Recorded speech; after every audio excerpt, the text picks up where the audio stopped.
For the Wild is brought to you in part by the Calliopeia Foundation. We are grateful for their continued support and the support of grassroots contributions from listeners like you. Learn more at calliopeia.org. To make a donation, visit forthewild.world/donate or find us on Patreon. If you'd like to support us in other ways, consider sharing our episodes through social media or leaving us a review wherever you listen to the podcast. Hello and welcome to For the Wild podcast. I'm Ayana Young. Today I'm speaking with Amyrose Foll. I think that the medicine for tragedy is community. We have everything that we need. Amyrose is an enrolled tribal member of the Abenaki, a veteran of the U.S. Army, and an alumni of Cornell University. She is cultivating the next generation of land and water protectors through sharing knowledge in indigenous lifeways and ethnobotany. A passion for agriculture and deep concerns about community food security led her to become a stakeholder in the Virginia Department of Agriculture Equitable Food-Oriented Distribution Taskforce and founder of Virginia Free Farms. Through Virginia Free Farms, Amyrose provides free, nutrient-dense food assistance to those with need, free of charge, plants and seeds to community gardens, schools, and community-based organizations, and educates young people in the Richmond metro area about indigenous agriculture and lifeways. Well, Amyrose, thank you so much for joining us on For the Wild podcast today. I'm really looking forward to our conversation. Yeah, thank you for having me.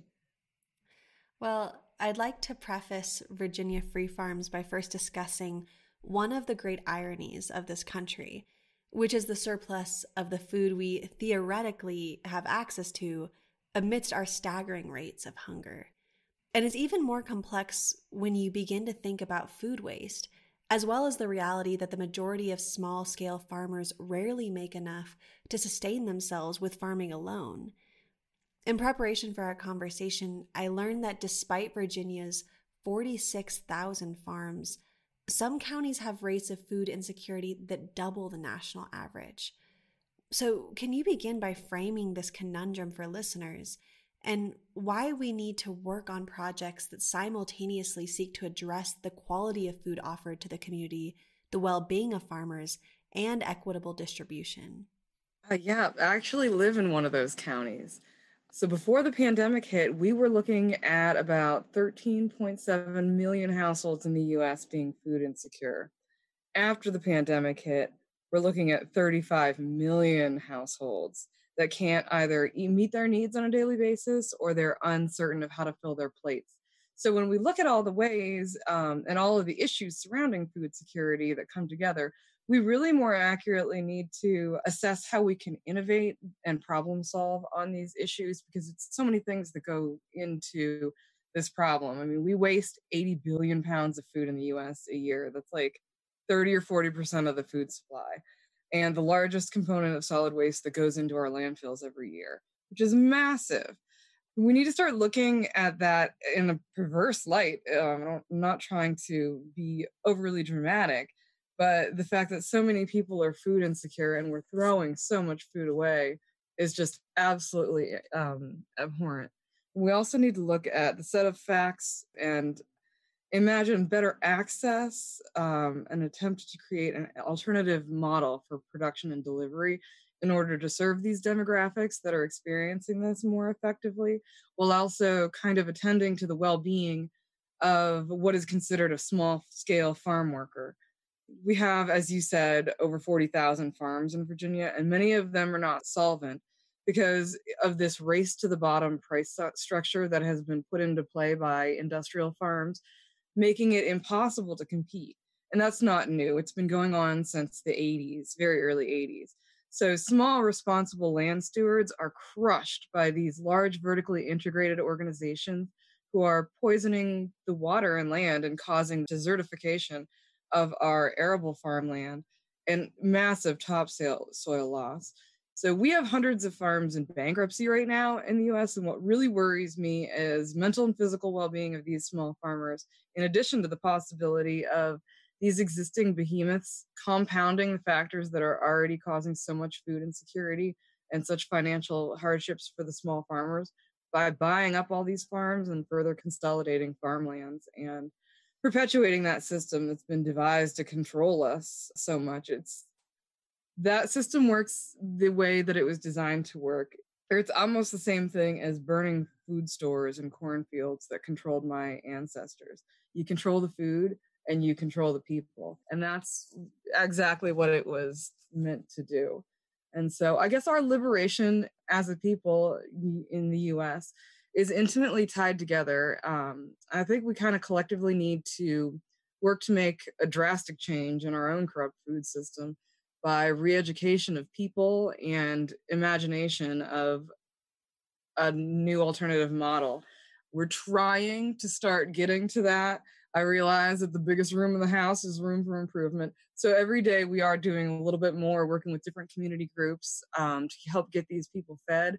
And end goal is to kind of do a top-down and bottom-up approach for getting food distributed more equitably, getting people growing for themselves, all that sort of stuff. And it must include forging an alternative model that seeds new innovation in line with like traditional ecological knowledge to save ourselves from the agricultural industrial complex that's not going to change unless we do something about it.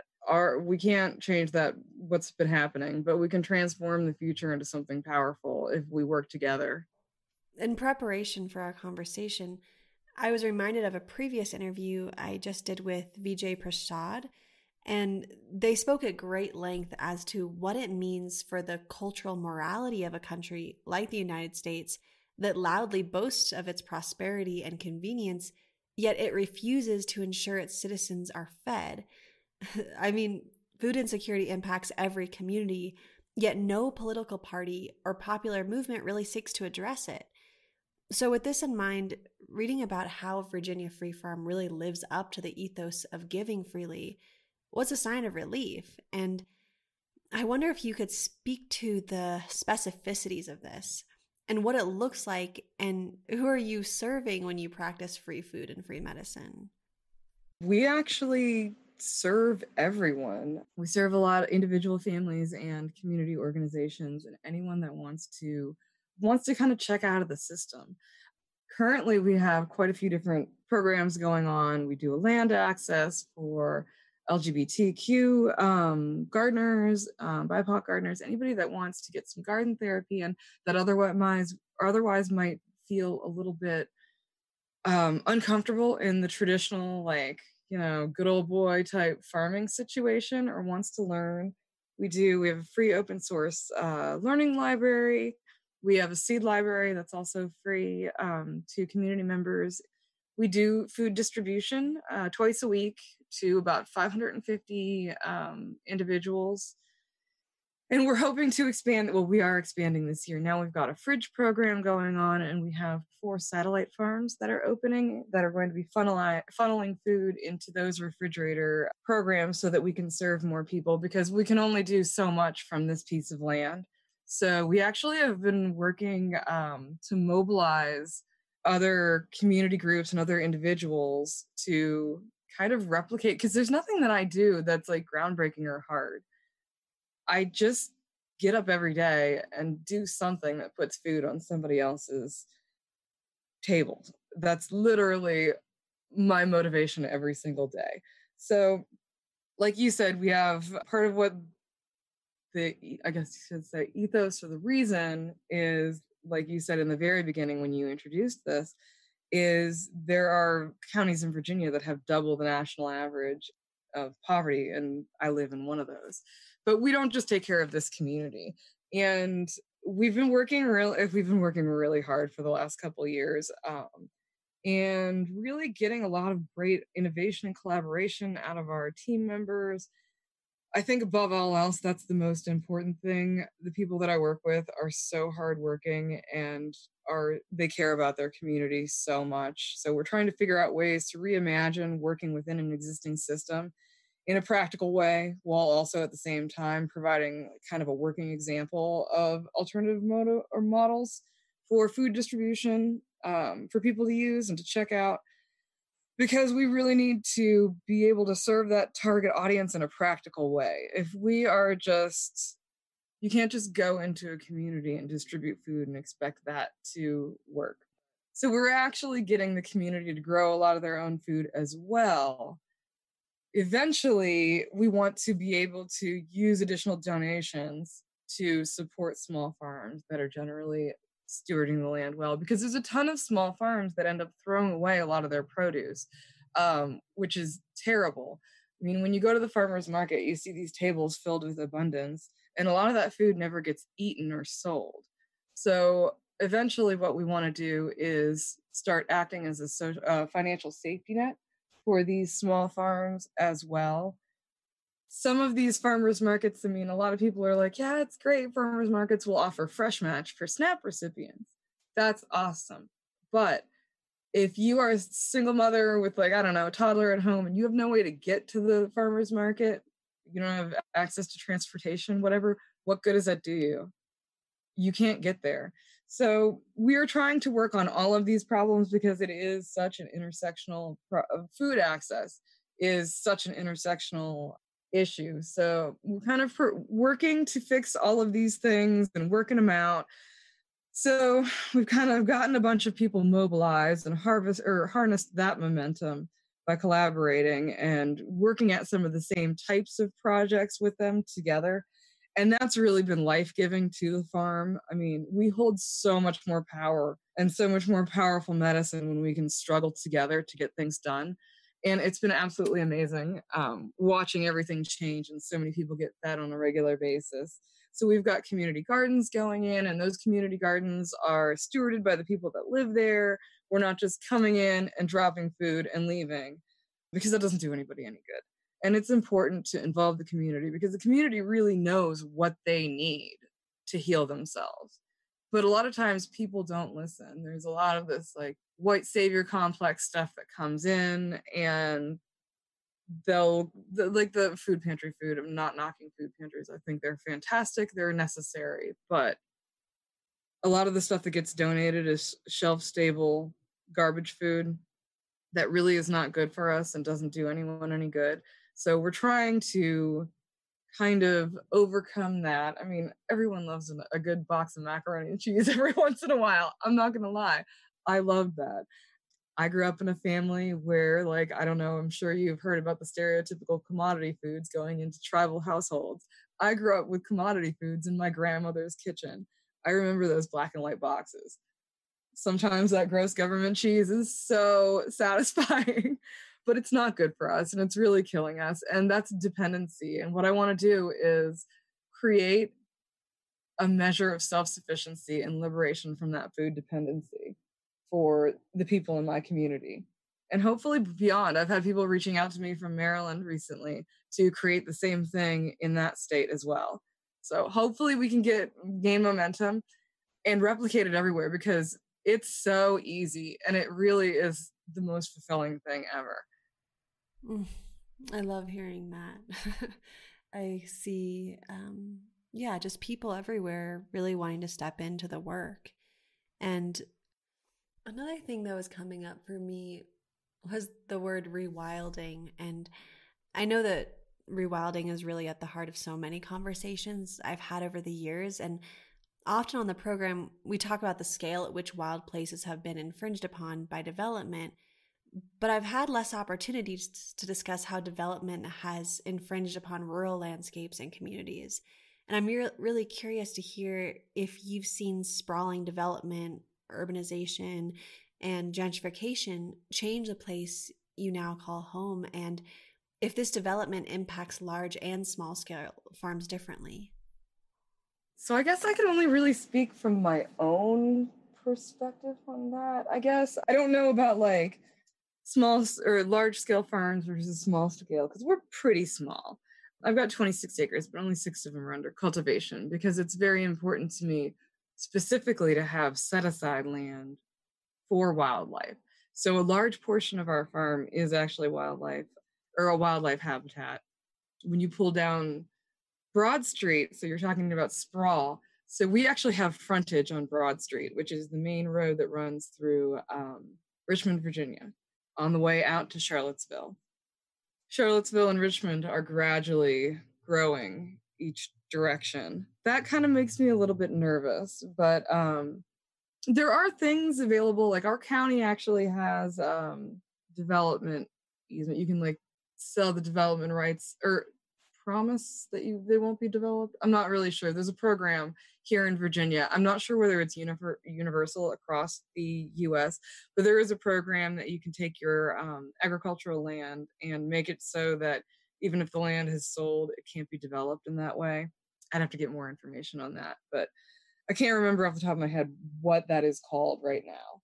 But I do know that, like, for us, when I moved here, we are at the very tail end of the York River watershed.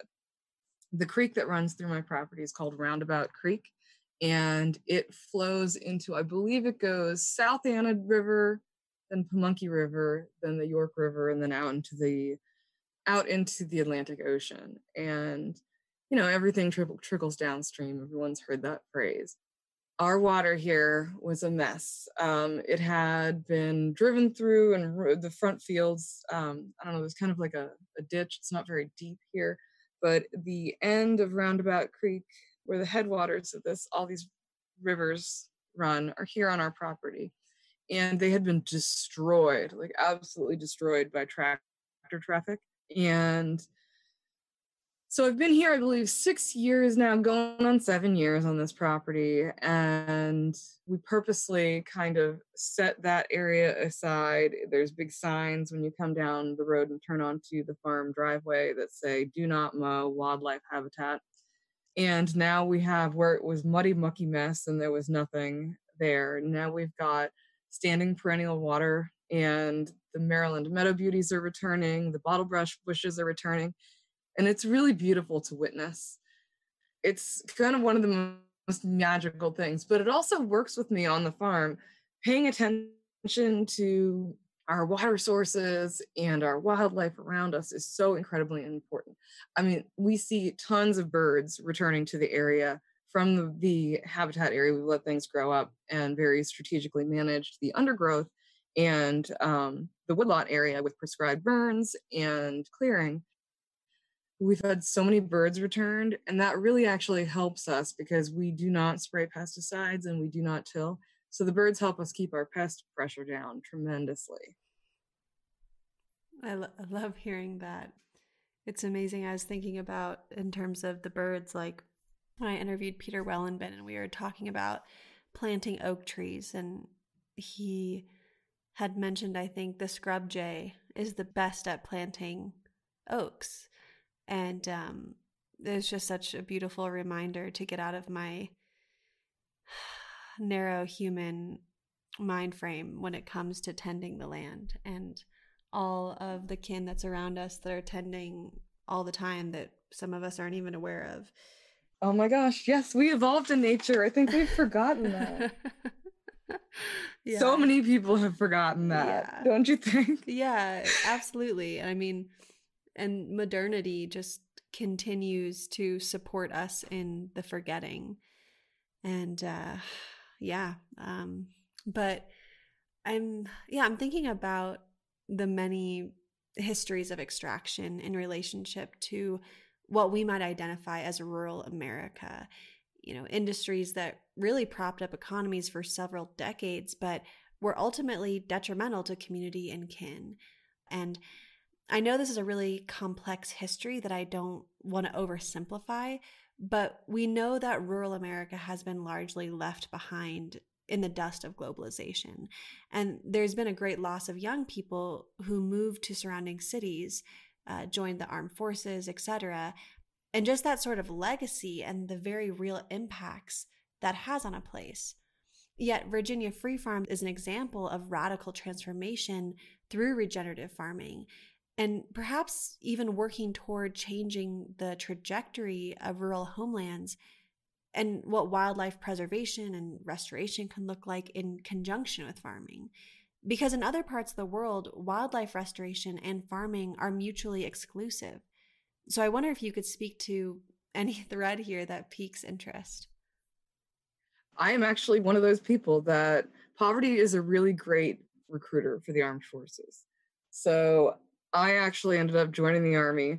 I found my way to farming kind of like later in life. It was weird. I spent a lot of time in nature. I mean, my journey here to farming has never been a straight path. It's been as meandering and imperfect as the Appalachian streams I spent the weeks of my youth overturning rocks and crayfish for. Like, I don't know. You're talking about the brain drain and the industries that are controversial now. I actually got into a fight with my mother this weekend about the Keystone XL pipeline. And it was not pretty. But oh man, I don't even know where to start because it's so big and there's so much that I could, pick on in each one of those things. I think the overarching feeling needs to be that if we fail to make current decisions for those that are yet to come or the unborn, more so than those that are currently alive, this is what I was trying to impress upon her, that we are categorically unfit to make these decisions because we need to think about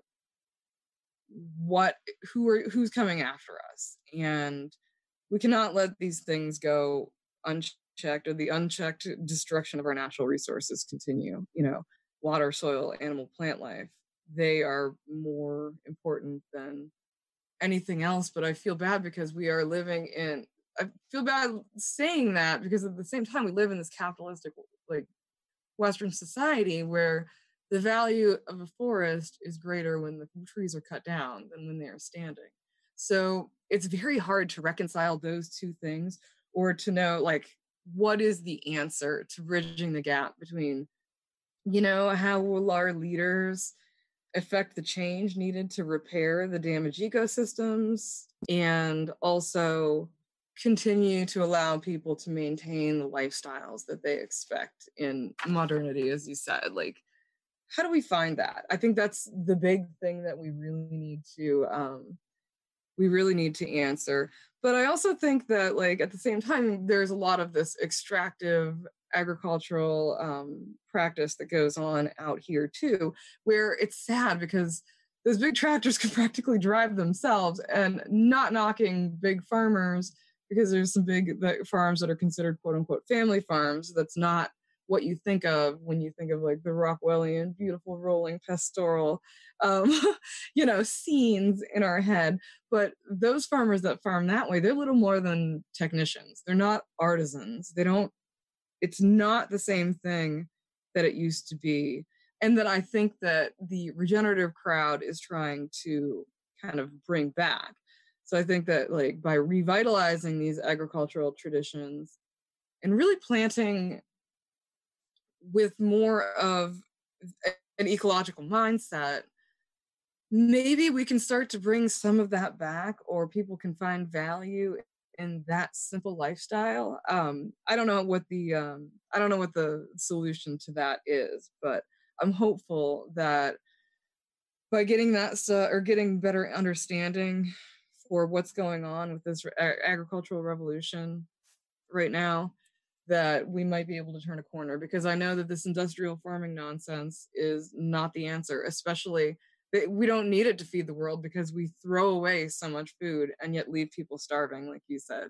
It's perverse. It's absolutely perverse. And so why are we ever trying to produce more and more and more and push for no reason? It's to sell more chemicals and to line more people's pockets with patented seeds and herbicides and pesticides that we don't need. Right. And it's making us sick. Right. All about that boom and bust cash flow BS. Yeah. And the bad thing is so we are a commodity. We have become nothing more than a product for those people to make more money off of us, and then send us right over to Big Pharma so that we can take some pills and create a feedback loop in that food and pharma, cycle. We're like a hamster on a wheel.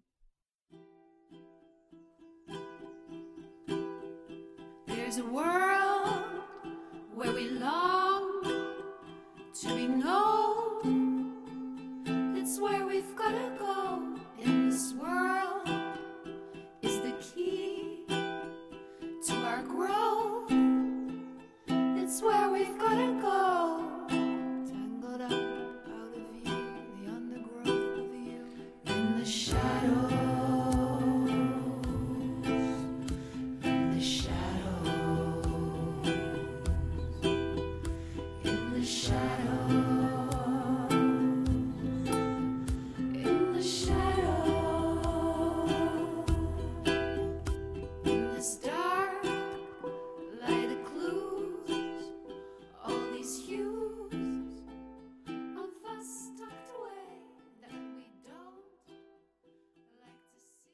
It's so true. And yeah, thank you for reminding us of those truths, because I'm sure many of us, if not all of us listening, know that.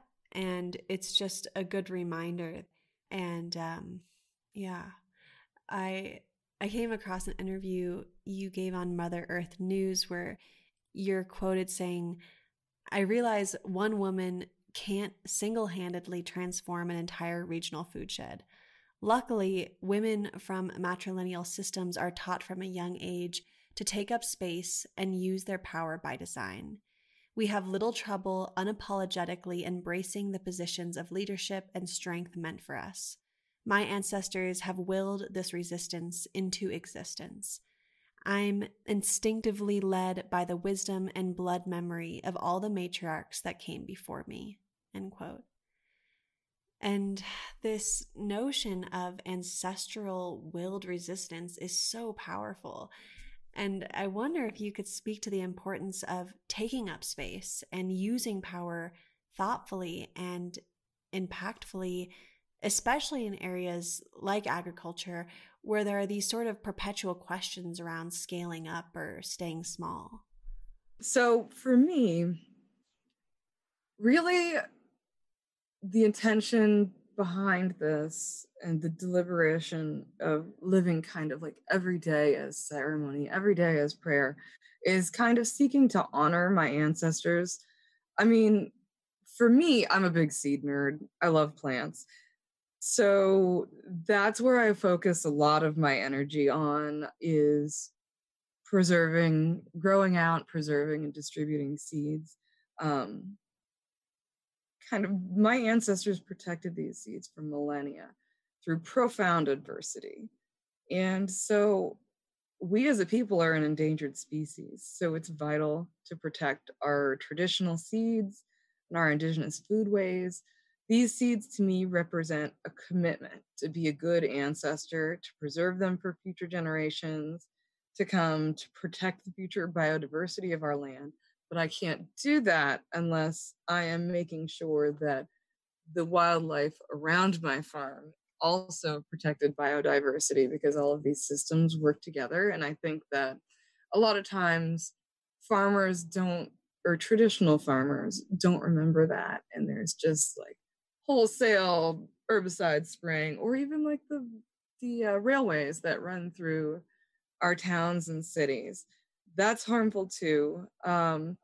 And so all of that, there's a lot of barriers put up for us as Native people for reclamation of our traditional foodways, be it people being cut off from traditional lands or subsistence lands, damage from resources extraction, climate change, political or legal regulations, or local resource control. But, so this is a small way that I can remember them in a way and make sure that my children and their children's children remember them as well. Because if we don't do this work, no one else will do it for us. And it's so important, especially considering like our foodways, where they have arguably more influence over current world cuisine. Sounds ridiculous, because when you think of Native American food, what do you think of? Fry bread? No, that ain't it. But approximately 75% of everything that we chow down on or put on our plates right now is indigenous to the Americas. So for millennia, my ancestors cultivated this like vast agroecology of food crops, and we've all been but forgotten. So I guess that's part of why I am the way I am. I don't know how else to see or say it other than that, but it's kind of like a lived legacy for me. Mm-hmm. I feel silly saying that's why I am the way I am. No, but I get that. I feel that in my own ways, that this is, there's so much that has made us who we are. And I just love the way you speak to that type of empowerment. So, but I'd like to transition our conversation to seed saving. You brought that up, and it's something. Oh, my favorite subject. Yeah, I love this subject too. And lately, I've been thinking about how many scientists and researchers are scrambling to create new breeds of plants that are sturdier in the face of increasing temperatures. Things like heat-resistant seeds or changing a plant's capacity for photosynthesis. And small-scale farmers and foragers are doing this as well, but coupled with an effort in repopulating local native seed and preserving genetic diversity. And so I'd like to ask you about this, but perhaps you could speak to it through the lens of how Virginia Free Farms is assisting the rematuration of seeds from the USDA and universities back to the Rappahannock tribe and the Monacan Indian Nation. Yeah, oh my gosh, this is the best. And so we actually work with the Richmond Indigenous Society too, which is good. It's kind of like a little or loose organization in Richmond, Virginia that serves to kind of create family and a community, Indigenous community and fellowship for tribal diaspora that are no longer living on their ancestral homelands, of which I am one. I am Penobscot and Abenaki living on Monacan land. So seeds seeds and foodways are an awesome teaching tool. I have kids, so it's a great way to teach language, culture, all that sort of stuff. So revitalizing these agricultural pathways is something that I'm very passionate about. And I actually reached out. I don't even remember what brought me to this. Reaching out to the Rappahannock and the Monacan last year about really making a concerted effort to get this going to preserve their agricultural legacy. And I mean, I guess because I no longer live in my family's ancestral lands between Quebec and Vermont, New Hampshire, Maine. So they bit, and it was awesome. I started communicating with the University of Maryland and VCU and the USDA, and I will never forget, we arranged these meetings with the tribal council from the Rappahannock and some members of the Monacan Nation, and I think they're one of their administrators there. And my assistant and I went up to meet with the Rappahannock Tribal Council, and they were great. And we went over we left their tribal center and followed them over to the hereditary chief's home they were working on restoring. And they were interested in setting up a medicine garden there. And I had actually, as soon as they wrote back saying, yes, we were interested in doing these things, I immediately started petitioning these different places to give up any of their accessions that they had in their germplasm repository that were attributed to these tribes. And when I got home from a day of driving around out in Stevens Church, Virginia, which is where the Monacan winter hunting grounds are and where their tribal center is, I got a package in the mail from the USDA with seeds that belong to the Rappahannock Nation. And it was like just magical. So it felt like, yes, a small victory, if that makes any sense. I feel so silly because it's like making the hair on the back of my neck stand up. And I have the biggest smile on my face, but it made me so happy I could have cried. So the pandemic hit and kind of, threw a monkey wrench in all of this. So I'll be working with Kirk Richardson, who is one of their tribal council members, and getting that going for them this year with the help of some volunteers and a little bit of fundraising. And hopefully that will be a good teaching tool for the tribe to kind of inform the community around them that, like, hey, we're still here. We're not some image in time adrift somewhere in your imagination that's sitting around dressed in beads and buckskin. We're still here. We still live here. We exist. We're not just something in your history books from elementary school or, a mascot for your sports team. We're people with a rich cultural history, And unfortunately, because of the way things went down, a lot of our foodways were lost. And if it's one thing that I can do with my life, helping to reclaim some of that, that'll be enough for me. I will probably do this work until the day I die. It is the most fulfilling thing ever. But I'm very excited about that because we've actually been able to get somewhere and had really great response from these institutions. And I mean, some of the seeds in my own seed bank are extremely rare. We were one of the corn varieties we grew last year. We were one of 2 growers in all of North America. This year, I think I'm going to intensively be growing out Pima white corn, which is very water thrifty, very short, stocky, 60-day corn that doesn't need to be irrigated very much. And seeds like that, like you were saying, these people are trying to adapt seeds to deal with climate change, all of that sort of stuff. I mean, think of the potential for that. It matures quickly, doesn't need water. Doesn't need as much water. Can kind of be left to its own devices. But you can't buy it commercially from seed companies or anything like that.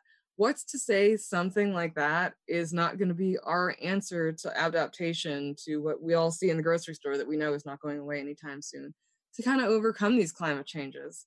I think that sometimes the things that have been sitting right next to us this whole time might be the answer to our problems. So preserving these native varieties that were very meticulously adapted for very particular growing climates or microclimates over millennia are going to be key. I mean, I can't even tell you how many people I talk to, because we do sell some seeds on a web store as fundraisers, because we don't sell food. I can't even tell you the amount of people that have told me or asked me, sent me messages on Etsy asking me, can you eat this corn? Or they'll start off by saying, I know not all corn is edible.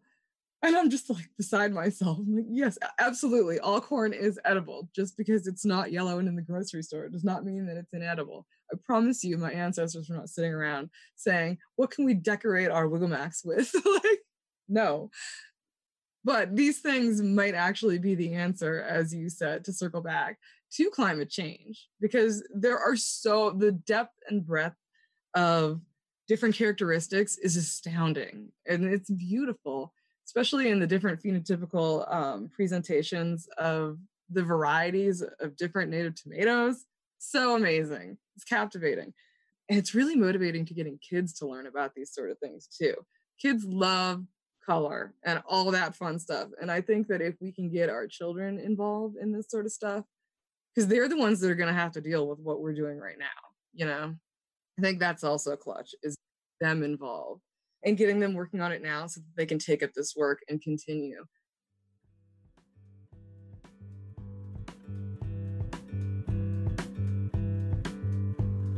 Finally, your hair was hanging low, low and braided days ago. I found you hid 'neath the hay. There we remained till the dawning of day.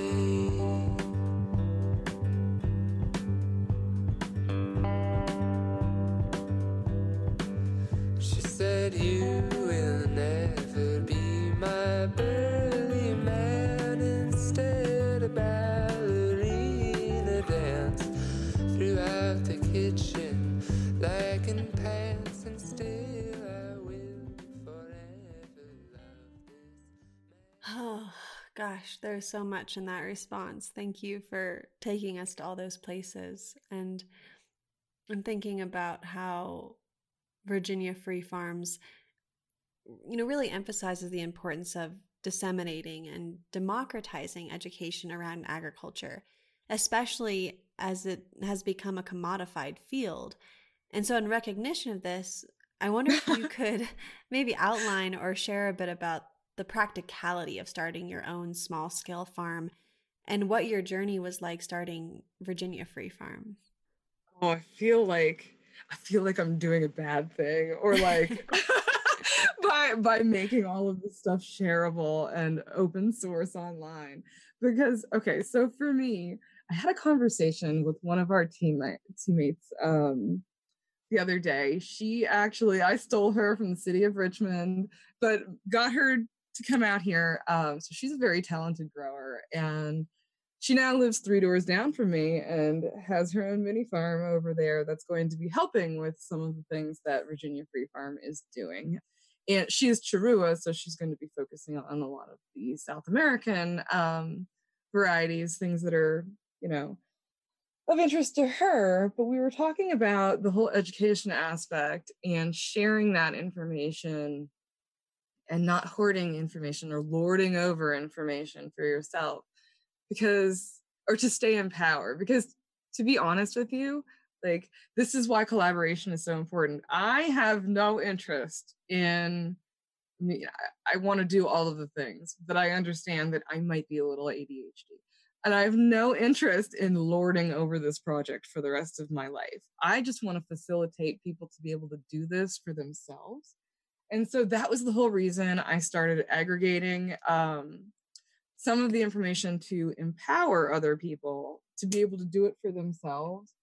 Because if we make the commodification of these things like obsolete by everybody's got access to it anyway, you know what I mean? I mean, I've even got stuff on there about like getting your finances in order and figuring out how to market your products, even though we don't market. I did at one time sell commercially.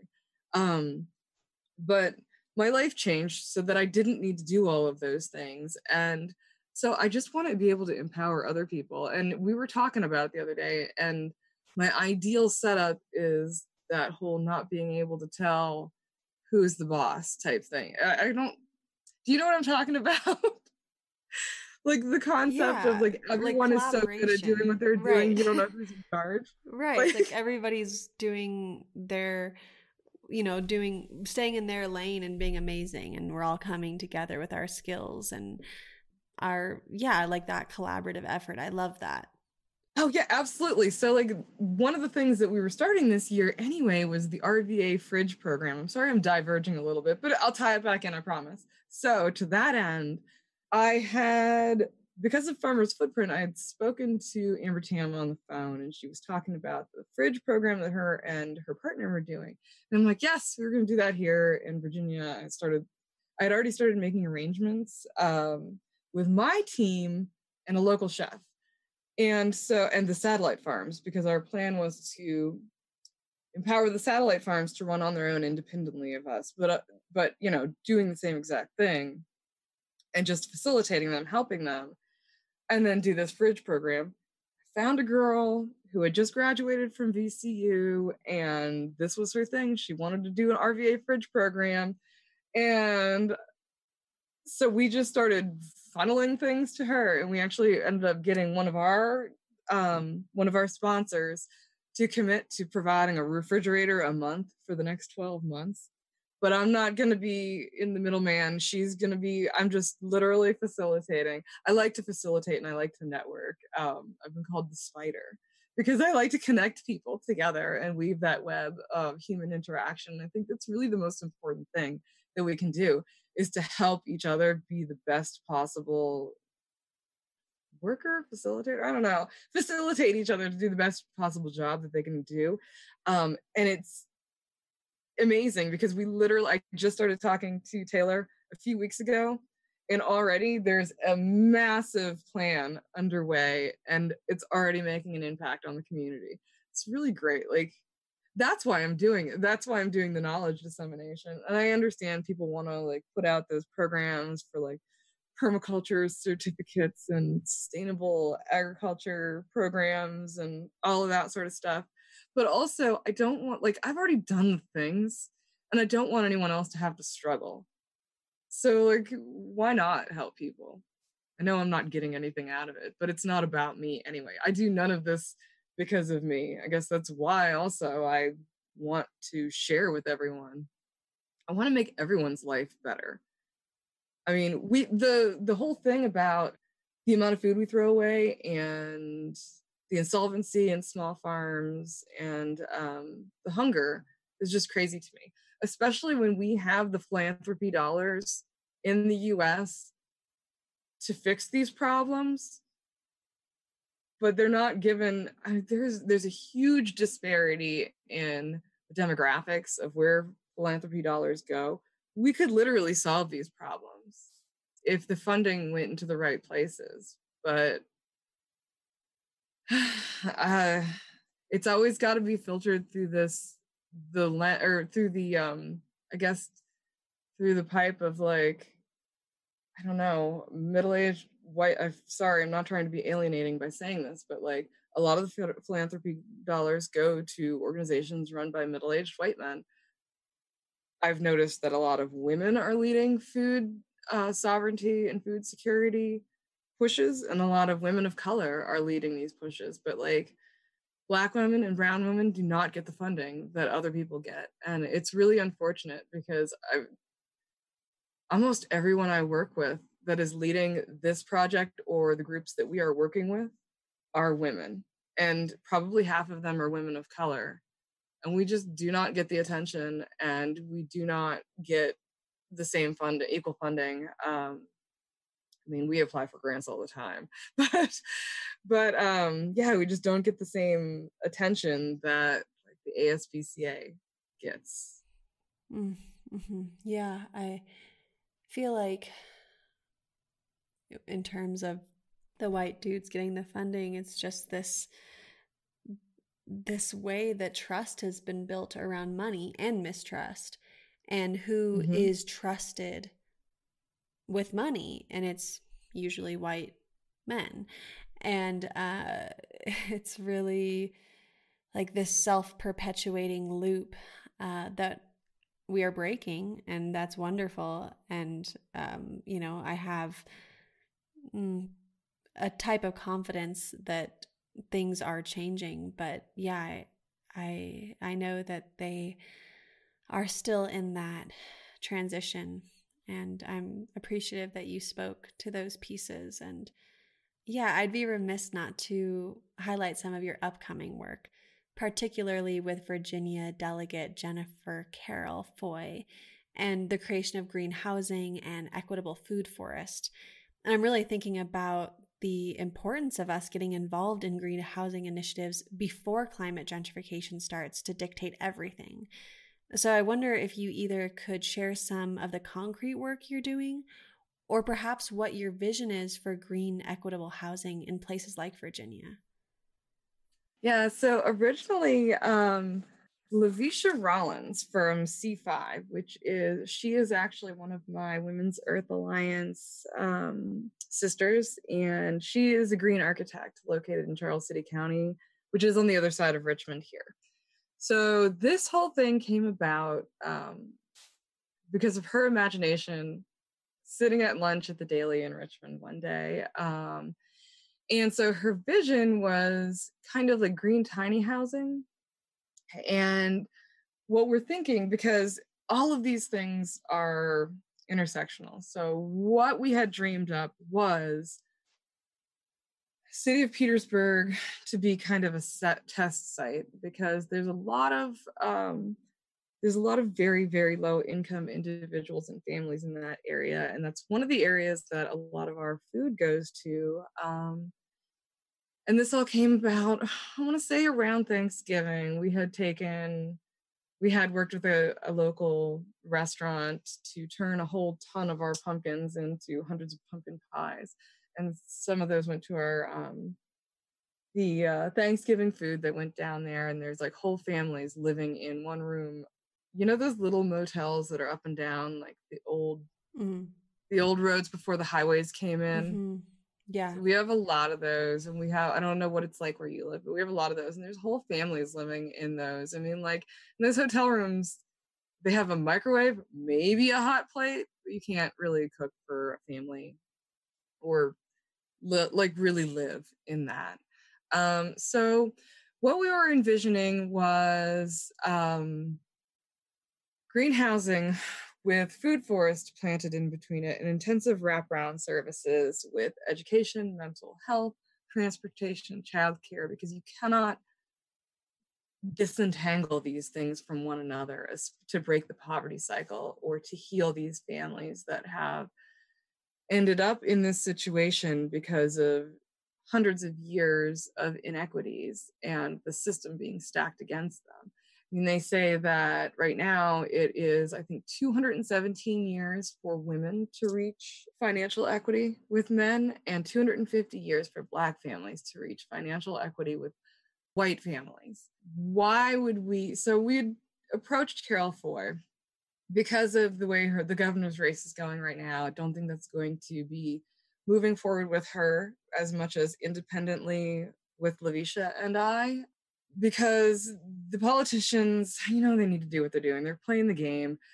Their vision of bringing in economic stability, what was said to me was, jobs need to come here and these people need to slowly pull themselves out of poverty. We have the ability through visioning that is big and bold and fundraising to, why wait for the Titanic to turn itself when you can hire a tugboat to turn that thing around right now by instituting all of these things? And there is the money out there. We as a country spend money on way more foolish things than this. There is the possibility to really change the trajectory of families' lives within a generation by doing these things. So the fact that anyone would even hesitate to say, yes, this is what we're doing, is just beyond me. So that is what we're going to be working towards. That's going to be now 5 or 10 year plan, unfortunately, because we're getting everything else up and off the ground. And there's only so many hours in the day. Oh my gosh. If I could do all of these things or hire an army of people to do them, I would do them tomorrow. But unfortunately, that's going to be slower going than some of the other things that we have going on right now. Mm-hmm. I know there's so many moving pieces and so much to coordinate and implement. And I really appreciate you.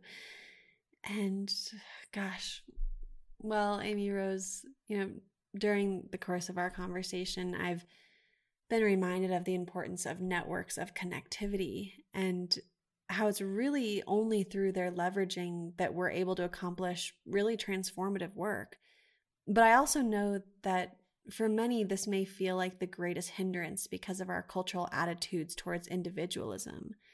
So as we come to a close, I wonder if you could end by speaking to the reality that these networks of connectivity are going to be what assists us in writing out systemic collapse. I was of that mindset that you talk about, the rugged individualist, pull yourself up by the bootstraps, not in that same way that who's the same kind of person that's typically thought of when you say that. But my thing was because of that, I was afraid to ask for help or assistance because I didn't want to be perceived as weak, especially because I'm a woman doing this work. And that made me nervous. It's why I sought out an Ivy League education in sustainable agriculture, because I didn't want anyone to look at me as a Native woman and say, you don't know what you're talking about, or think of me as less than them. But by doing that and failing, trying to do everything myself, I learned the real true value of community. I mean, and it's just like I said earlier, it's the way that we are supposed to live. We are herd animals, for lack of a better description that I can think of right now. But I guess sorry, I'm trying to collect my thoughts around it because there's so much I want to say and I'm not sure where to go with that first. And I know that I could talk forever on it, but really it's kind of coming back to that tribal collectivism where we all survive together. Clan mothers take care of everyone. They make sure that everyone is housed and everyone is fed. So I feel like coming back to the networking and collaboration aspect and tying it all in with disseminating information and empowering other people to do these projects that we are shooting off onto and really take the reins and step into their own power in these projects is really kind of coming full circle and fulfilling that legacy of what many, many generations of my grandmother's past did with taking care of everyone. It's the whole thing, the whole tribe survives together and we make sure that our cache of food is full and we take care of every single last person, no matter what. We're all in it together. And I don't know, this has been a great tragedy for so many families. I can only imagine what some people are going through. We have mile-long lines at the food pantries here. Some of the food pantries cannot keep up around the counties surrounding us. So I cannot imagine the dread that they feel not being able to supply their people, or the dread that the families that rely on them feel. So I guess it's kind of making sure that I collaborate and work with other people kind of is a survival technique or survival method that we all need to kind of get over ourselves and work together to be a little bit better about, in a way, I guess I could say. I think that the medicine for tragedy is community. We have everything that we need if we share. Mm-hmm. And we need to come back to that mentality of collectivism. And because it doesn't just benefit that person, if our community is stronger as a whole, it benefits all of us. And I think people really lose sight of that because of that attitude of individualism. And we have to have, America has the, worships the hero or that sort of thing. Well, Amyrose, this has been such uplifting and energizing conversation. I feel so empowered after speaking with you. I love your passion and the confidence that you bring to this work. I think it's so important for us to have leaders that are just going for it, no matter how complex and complicated and challenging the issues may be. So I thank you for that. And thanks for spending some time with us today. Dakagwi, thank you. Wiluni. Thank you for listening to For the Wild podcast. The music you heard today was by Ian George and Edie. For the Wild is created by Ayana Young, Erica Ekram, and Francesca Glassbell.